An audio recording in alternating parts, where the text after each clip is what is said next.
Hey, Slater Crusaders, welcome to the show, and welcome to the very first day of the Hillary Clinton presidency. Congratulations, Hillary Clinton. You're now, because that's how it works, right? The president's impeached, and then it goes right to whoever lost in the previous election. And my understanding is that her swearing-in ceremony is later this evening. So congratulations to... I'm sorry, what's that? Oh, that's not how it works? Trump's still president. Okay, all right, never mind. Everything's the same. Nothing's changed at all. In fact, yesterday went pretty much exactly as planned. Maybe even a little more self-serving than I expected. Did we need 6 hours of every congressman giving their nauseating talking points about impeachment? And if you noticed, I watched way too much of it. The Republicans would get up there and they would say, Trump didn't do this, and he didn't do this, and here's the timeline, and here's what happened, and we have the transcript of this. And the Democrats would do this, oh, the long arc of history.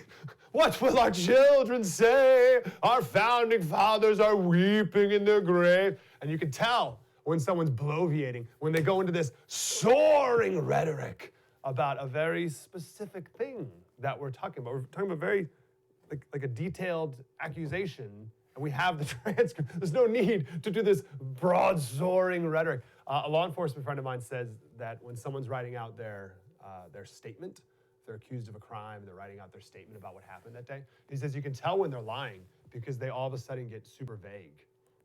So they'll say, oh, I woke up at 7:02 and I ate 3 eggs for breakfast, and I got in my Toyota Camry and I drove south on the highway for 32 minutes, and then I stopped someplace for a while, whatever. And then I came back home, and I had some spaghetti and meatballs. He's like, wait. You got pretty vague there.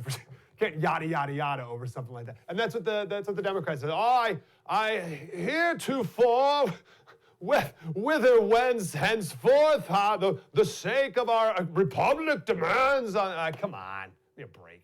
Did you hear the congressman comparing Trump to Hitler? The worst of all was the guy, Kennedy, who wrote a letter to his children. Come on, a letter to my children.